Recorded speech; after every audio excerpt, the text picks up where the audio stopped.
ಒಂದಷ್ಟು ಜನರ ಅವರನ್ನು ಮುಗಿಸಿ, ರಾಷ್ಟ್ರದ್ರೋಹಿಗಳನ್ನು ಮುಗಿಸಿ, ಅಂತ ರಾಷ್ಟ್ರದ್ರೋಹಿಗಳ ಹೆಣದ ಮೇಲೆ ಒತ್ತಿ ಒತ್ತಿ ಒದ್ದು ಒದ್ದು ನಡೆದು ಆಮೇಲೆ ಈ ತಾಯಿ ಭಾರತಿಗೆ ನಮ್ಮ ಅರ್ಪಣೆ ನೆನ್ಪಿಟ್ಟು. ನಾವು ಯಾರು ಹೇಡಿಗಳಾಗಿ ಬಂದಿಲ್ಲ. RSSನವರು ಪರಿವಾರದವರು ಹೇಡಿಗಳಾಗಿ ಬಂದಿಲ್ಲ. ನಮಗೆ ಎಲ್ಲ ಆಗಿದ್ದೀರಿ. ನಮಗೆ ಪೊಲೀಸ್ ಕೇಸುಗಳಾಗಿದೆ, ಪೊಲೀಸ್ ಶಿಕ್ಷೆ ಅನುಭವಿಸಿದ್ದೇವೆ, ಜೈಲಿಗೆ ಹೋಗಿದ್ದೇವೆ. ಇನ್ನು ಒಂದೇ ಉಳಿದಿರುವಂಥದ್ದು ನೇಣು ಹಾಕ್ಲಿಕ್ಕೆ ಮಾತ್ರ, ತಲೆಬಿಸಿ ಇಲ್ಲ. ನಿಮಗೆ ಆ ನೇಣು ಹಾಕ ತಾಕತ್ತೇ ಇಲ್ಲ. ನಿಮಗೆ ನೆನಪಿಟ್ಟುಕೊಳ್ಳಿ, ನಮ್ಮ ಹಿಂದೂ ಸಮಾಜಕ್ಕೆ. ಅದಕ್ಕೋಸ್ಕರ ಯಾರು ಹೆದರ್ತಾರೆ, ಓಡ್ತಾರೆ ಅಂತ ತಿಳ್ಕೊಳ್ಬೇಡಿ. ಹಿಂದೂ ಸಮಾಜ ಇಂಥ ಸಮಾಜ ಇದು. ವೀರ ಸನ್ಯಾಸಿ ವಿವೇಕಾನಂದರು ಹೊರತು, ರಾಮ ಕೃಷ್ಣನಂತವರು, ಗುರು ಗೋವಿಂದ ಸಿಂಹ ಶಿವಾಜಿ ಅಂತವರು, ಕೃಷ್ಣದೇವರಾಯ ಅಂತವರು, ವ್ಯಾಸ ವಾಲ್ಮೀಕಿ ಅಂತವರು, ಪೂಜ್ಯ ಅಂಬೇಡ್ಕರ್ ಅಂತವರು, ನಾರಾಯಣ ಗುರುಗಳಂತವರು, ಅಂತವರ ರಕ್ತ ನಮ್ಮಲ್ಲಿ ಹರಿತಾ ಇದೆ, ನೆನ್ಪಿಟ್ಕೊಳ್ಳಿ. ಯಾರು ಹೆದರು ಓಡಿಲ್ಲ ರೀ, ಯಾರು ಎದುರು ಓಡಿಲ್ಲ. ಎಲ್ಲರೂ ಧೀಮಂತವಾಗಿ ಎದುರಿಸಿದ್ದಾರೆ. ಈ ಮೋಸವನ್ನು, ವಂಚನೆಯನ್ನು, ಈ ಅತ್ಯಾಚಾರವನ್ನು ಎಲ್ಲರೂ ಎದುರಿಸಿದ್ದಾರೆ. ಅವರ ರಕ್ತ ನಮ್ಮಲ್ಲಿದೆ. ಇಲ್ಲಿ ಸೇರಿದಂತ ಸಾವಿರಾರು ಬಂಧುಗಳು, ತಾಯಂದಿರಾರಿದ್ದಾರೋ, ನಿಮ್ಮ ರಕ್ತದಲ್ಲಿಯೂ ಅದುವೇ ಇದೆ, ಅದುವೇ ಕಣ ಕಣದಲ್ಲಿದೆ, ನೆನಪಿಟ್ಕೊಳ್ಳಿ. ಓಡಬೇಕು. ಈ ಕಚ್ಚಡ ಜನಗಳು ಯಾರಿದ್ದಾರೆ, ಈ ರಾಷ್ಟ್ರದ್ರೋಹಿಗಳು ಯಾರಿದ್ದಾರೆ, ಇವರಿಗೆ ಹೆದರಬೇಕಾದಂತ ಅವಶ್ಯಕತೆ ಇಲ್ಲ. ನೆನಪಿಟ್ಟುಕೊಳ್ಳಿ. ನಾನು ಪೊಲೀಸರ ಹತ್ರ ಅದನ್ನು ಹೇಳಿದ್ದೇನೆ. ನಿನ್ನ ನನಗೊಬ್ಬರು ಅಧಿಕಾರಿ ಸಿಕ್ಕಿದ್ದಾರೆ, ಅವರ ಹತ್ರ ನಮಗೆ 4 ವಿಷಯ ಇರುತ್ತೆ. ನಾವು ಇಡೀ ದೇಶದಲ್ಲಿ ಇಲ್ಲಿಯೂ 4 ವಿಷಯವನ್ನು ಮಾತಾಡುವಂತ. ಅದಕ್ಕೋಸ್ಕರ ಈ 4 ವಿಷಯ, ಲವ್ ಜಿಹಾದ್ ಇರ್ಬೋದು, ಮತಾಂತರ ಇರ್ಬೋದು, ಗೋಹತ್ಯೆ ಇರ್ಬೋದು, ಈ ಭಯೋತ್ಪಾದನೆ ಇರ್ಬೋದು, ಇನ್ನೊಂದು ಮಾದಕ ವಸ್ತುಗಳದಿರ್ಬೋದು, ಈ 4 ವಿಷಯದ ಬಗ್ಗೆ ಮಾತ್ರ ನಾವು ಮಾತಾಡ್ತಾ ಇರುವಂತ. ಅದಕ್ಕೋಸ್ಕರ ಈ 4 ವಿಷಯದಲ್ಲಿ ನಮಗೆ ಮತ್ತು ಉಳಿದವರಿಗೆ ತಾಗಿ ಬರ್ತಾ ಇರುವಂಥದ್ದು. ಅದಕ್ಕೋಸ್ಕರ ಪೊಲೀಸರ ಹತ್ರ ನಾನು ವಿನಯವಾಗಿ ಕೇಳ್ಕೊಳ್ತಾ ಇದ್ದೇನೆ.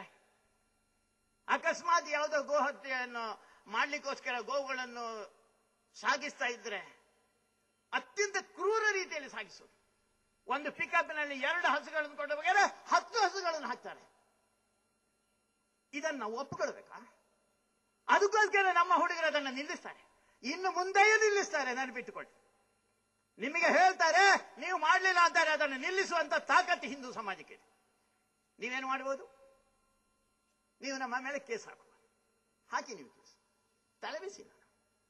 ನೆನಪಿಟ್ಟುಕೊಳ್ಳಿ, ತುಂಬಾ ಕಡೆಯಲ್ಲಿ ಆ ಕೇಸ್ ಆದ ಮೇಲೆ ನಮ್ಮ ಮೇಲೆ ಕೇಸು, ಅದಾದ ಮೇಲೆ ಒಂದು ರಾಬರಿ ಕೇಸು, 15,000 ರೂಪಾಯಿ ಕದ್ದ ಅಂತ. ಆ ಬ್ಯಾರೆ ಕಿಸೆಯಲ್ಲಿ ಯಾವಾಗಲೂ 15,000 ರೂಪಾಯಿ. ನಮಗೆ ಗೊತ್ತಿಲ್ಲ ಯಾಕೆ ಅಂತ. ನಾವು ಯಾರು ಕಳ್ಳತನ ಮಾಡಲಿಕ್ಕೆ, ರಾಬರಿ ಮಾಡಲಿಕ್ಕೆ, ಮೋಸ ಮಾಡಲಿಕ್ಕೆ ಹೋಗುವಂತ ಕಾರ್ಯಕರ್ತರೇ ಅಲ್ಲರು. ಹಿಂದೂ ಸಮಾಜದ ಬದುಕಿಗೋಸ್ಕರ, ಅದರ ಗೌರವಕ್ಕೋಸ್ಕರ, ಅದರ ಮಾನ ಸನ್ಮಾನಕ್ಕೋಸ್ಕರ ಕೆಲಸ ಮಾಡ್ತಾ ಇರ್ತವರು. ಅದಕ್ಕೋಸ್ಕರ ಹಸುವನ್ನು ಕೊಂಡೋಗ್ಲಿಕ್ಕೆ ನಾವು ಬಿಡುವುದಿಲ್ಲ. ಲವ್ ಜಿಹಾದ್ ಇನ್ನೇನಾದ್ರು ನಡೆದರೆ ಅದರಿಂದ ತೊಂದರೆ ನಿಮಗೆ ಆಗುತ್ತೆ. ಮತಾಂತರದ ಪ್ರಕ್ರಿಯೆಯನ್ನು ಮಾಡಿದರೆ ಅದರ ವಿರುದ್ಧ ಹಿಂದೂ ಸಮಾಜ ಎದ್ದು ನಿಲ್ಲುತ್ತೆ. ಆಯ್ತು, ಎಷ್ಟು ವರ್ಷ ನಾವು ಕಾಯ್ದು? 100 ವರ್ಷಗಳ ಕಾಲ ಕಾಯ್ದು. ನಿಮಗೆ ಬದುಕಲಿಕ್ಕೆ, ಶಾಂತಿಯುತವಾಗಿ ಬದುಕಲಿಕ್ಕೆ ನಿಮಗೆ ಈ ದೇಶದಲ್ಲಿ ಅವಕಾಶ ಇದ್ದೇ ಇದೆ. ನನ್ನ ಹತ್ರ ವಿಶೇಷವಾಗಿ ಕಳೆದ ಒಂದು 2-3 ವರ್ಷದಿಂದ ತುಂಬಾ ಜನ ಮುಸಲ್ಮಾನರು ನನ್ನ ಹತ್ರ ಬರ್ತಾರೆ, ಅವರ ಸಮಸ್ಯೆ ಅಂತ. ಇವತ್ತು ಬೆಳಗ್ಗೆ ಒಬ್ಬ ಮುಸಲ್ಮಾನ ಬಂದಿದ್ರು, ಪುಣಿಚದ ಒಬ್ಬ ಮುಸಲ್ಮಾನ ಬಂದೆ. ಅವರ ಸಮಸ್ಯೆ ಹೇಳ್ಕೊಂಡು, ನಾವು ಮುಸಲ್ಮಾನ ಅಂತ ಅನ್ಯಾಯ ಮಾಡಲಿಲ್ಲ ಅವರಿಗೆ, ಯಾರಿಗೂ ಅನ್ಯಾಯ ಮಾಡ್ತಾ ಇಲ್ಲ. ನಾವು ಕ್ರಿಶ್ಚಿಯನ್ ಅಂತ ಯಾರಿಗೂ ಅನ್ಯಾಯ ಮಾಡ್ತಾ ಇಲ್ಲ. ಅದಕ್ಕೆ ನಾನು ಮೊನ್ನೆ ಹೇಳಿದೆ, ಮತ್ತೆ ಹೇಳ್ತಾರೆ, ನಿಮ್ಮ ಬ್ಯಾರಿ ಬುದ್ಧಿಯನ್ನು ಮಾತ್ರ ತೋರಿಸ್ತಾರೆ. ಬ್ಯಾರಿ ಬುದ್ಧಿ ಬೇಡ, ಬ್ಯಾರಿಗಳಾಗ್ತಾರೆ ನಮಗೆ, ಬ್ಯಾರಿ ಬುದ್ಧಿ ಆಗುದಿಲ್ಲ ನಮಗೆ. ಅದಕ್ಕೋಸ್ಕರ ಈ ರೀತಿ ಕೆಟ್ಟದ್ದು ಮಾಡದಿದ್ರೆ ನೀವು ಸುಖವಾಗಿ ಉಪ್ಪಿನಂಗಡಿಯಲ್ಲಿ ಬದುಕೋದು, ಇಡೀ ರಾಜ್ಯದಲ್ಲಿ ಬದುಕೋದು, ಇಡೀ ದೇಶದಲ್ಲಿ ಬದುಕಬಹುದು.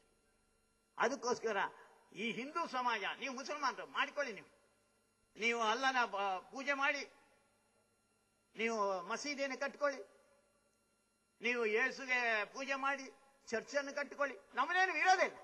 ಆದರೆ ಸಿಕ್ಕಿದಲ್ಲಿ ದಾರಿಯಲ್ಲಿ ಕಟ್ತೀರಿ. ಇಲ್ಲಿ ಉಪ್ಪಿನಂಗಡಿ ಸ್ವಲ್ಪ ಮುಂದೆ ಹೋದ್ರೆ ಒಂದು ಪಳ್ಳಿ ಆಗಿದೆ. ಈಗ ನಾನೊಂದು 10 ವರ್ಷ ಮೊದಲು ಹೋದಾಗ ಏನಿಲ್ಲ, ಒಂದು ಸಣ್ಣದೊಂದು ಕಲ್ಲು, ಸ್ವಲ್ಪ ದಿವಸ ಆದ ಮೇಲೆ ಕಲ್ಲಿನ ಮೇಲೆ ಒಂದು ಪಚ್ಚೆ ಬಟ್ಟೆ, ಅದಾಗಿ ಸ್ವಲ್ಪ ದಿವಸ ನಂತರ 4 ಊದುಬತ್ತಿ, ಅದಾದ ಮೇಲೆ ಊದುಬತ್ತಿ ಇಲ್ಲಿಗೆ 4 ಸಣ್ಣ ಕಂಬಗಳು, ಅದಾದ ಮೇಲೆ ಒಂದು ಮಾಡು, ಅದಾದ ಮೇಲೆ ಅದಕ್ಕೆ ಒಳ್ಳೆ ಅದು ಮಸೀದಿ ಆಗೋಯ್ತು.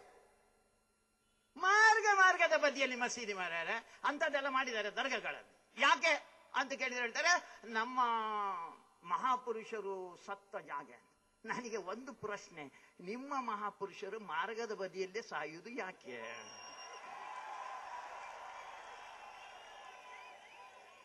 ನಾನು ಯಾಕೆ ಕೇಳ್ತಾ ಇದ್ದೇನೆ ಅವರಿಗೂ ಗೊತ್ತಿಲ್ಲ. ಡೋಂಗಿ ನಾವು ತುಂಬಾ ಬೆಳ್ತಂಗಡಿ ಹತ್ತಿರ ನರಸಿಂಹಗಡ ಇದೆ, ಅದರ ಹತ್ತಿರ ಒಂದ್ಸಲ ಮಾಡಿದ್ರು ಅವರು ಗೋರಿಗಳನ್ನು ಹಾಕಿ.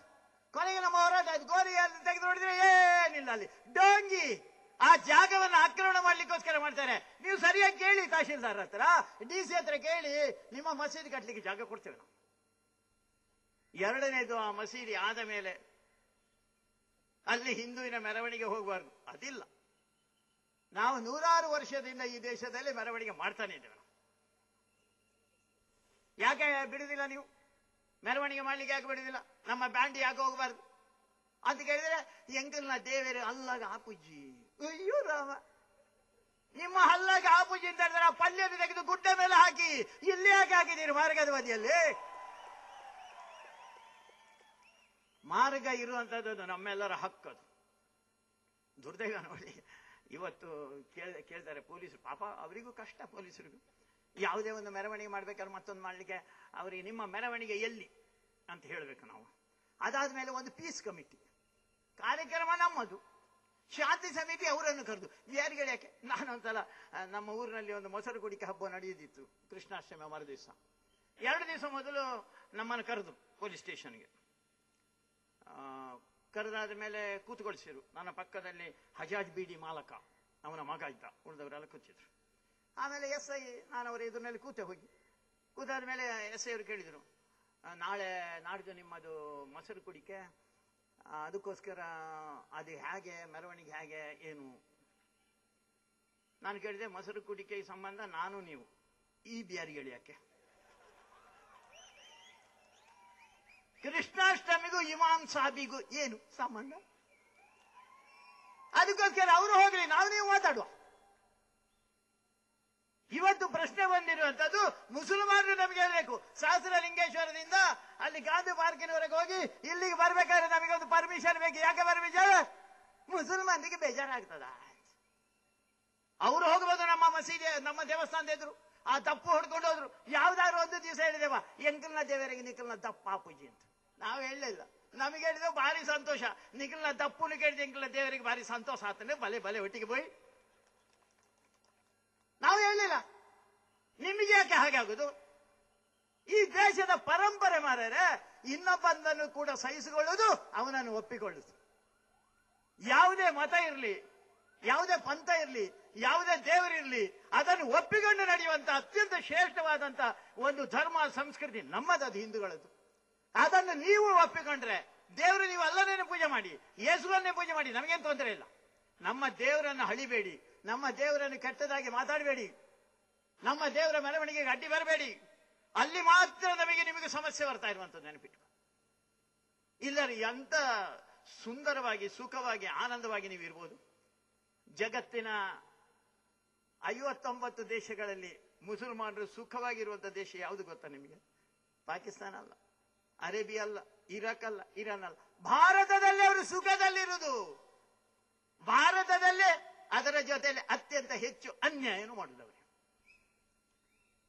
ಅದಕ್ಕೋಸ್ಕರ ಅನ್ಯಾಯದಿಂದ ಮೇಲೆ ಬನ್ನಿ, ಸುಖವಾಗಿರಿ, ನೀವು ಏನೂ ತೊಂದರೆ ಇಲ್ಲ. ಹಿಂದೂ ಸಮಾಜಕ್ಕೆ ಯಾವುದೇ ರೀತಿಯಲ್ಲಿ ನೀವು ಅನ್ಯಾಯ ಮಾಡಬಾರದು, ಹಿಂದೂ ಸಮಾಜಕ್ಕೆ ಆಘಾತಗಳಾಗಬಾರದು. ಹಿಂದೂ ಸಮಾಜ ಅದಕ್ಕೋಸ್ಕರ ಎದ್ದು ನಿಲ್ಲಿಕ್ಕೋಸ್ಕರ ಮಲಗಿ ನಿದ್ರಿಸುತ್ತಿದ್ದ ಏನು ಸಾರ್ಥಕ, ಮನೆಯ ಮಕ್ಕಳೇ ಮಲಗಿ ನಿದ್ರಿಸುತ್ತಿದ್ದರೆ ಅಂತ ಒಬ್ಬ ಕವಿ ಹೇಳಿದಲ್ಲ, ಅದಕ್ಕೋಸ್ಕರ ಇವತ್ತು ಹೇಳಿ ಬನ್ನಿ ಅಂತ ಹೇಳಿದ. ಆದರೂ ಕೆಲವರು ಅದರ ಮಧ್ಯದಲ್ಲಿ ಎದ್ದು ಬಿಟ್ರು. ಇಲ್ಲಿ ಕೆಲವರು ಒಂದು ಹೊತ್ತು ನಮಗೆ ಒಟ್ಟು ನಿಂತ್ಕೊಳ್ಳಿಕ್ಕೆ ಅಲ್ಲಿ ನೋಡಿ, ಮೇಲೆ ಮಾರ್ಗದ ಮೇಲೆ ತುಂಬಾ ಜನ ಹಿಂದೂಗಳು ನಿಂತಿದ್ದಾರೆ, ಅಲ್ಲಿ ಪೊಲೀಸರಿದ್ದಾರೆ. ಮಾರ್ರೆ, ನೀವ್ ಯಾಕೆ ನಿಂತಿದ್ದೀರಾ? ಒಟ್ಟಿಗೆ ಬರ್ಲಿಕ್ಕೆ ಆಗುದಿಲ್ಲ ನಮಗೆ. ಆಮೇಲೆ ಎಲ್ಲ ಗಲಾಟೆ ಆದ ಮೇಲೆ ನಾನು ಯಾವಾಗಲೂ ಉದಾಹರಣೆ ಹೇಳ್ತೇನೆ, ಪುತ್ತೂರಿನಲ್ಲಿ ಒಬ್ಬಳು ಮಾಯಾ ಭಟ್ ಅಂತ ಹೇಳಿ ಒಬ್ಬ ಬ್ಯಾರಿ ಹಾರಿಸಿಕೊಂಡದ. ಇವರಿಗೆ ಬುದ್ಧಿ ಇರಲಿಲ್ಲ ತಂದೆಗೆ.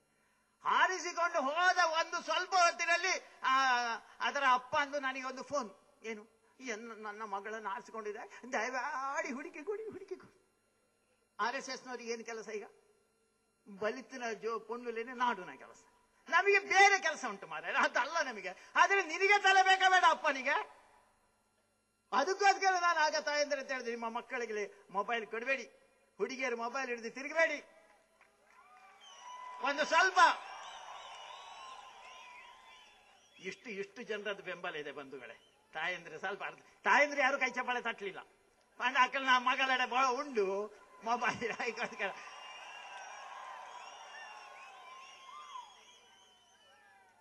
ದಯವಿಟ್ಟು ಮಕ್ಕಳಿಗೆ ಮೊಬೈಲ್ ಕೊಡುವ. ಅದು ಪ್ರತಿಷ್ಠೆಯ ಸಂಕೇತ ಅಲ್ಲ, ಅದು ಮೋಸ ಮಾಡಲಿಕ್ಕೆ.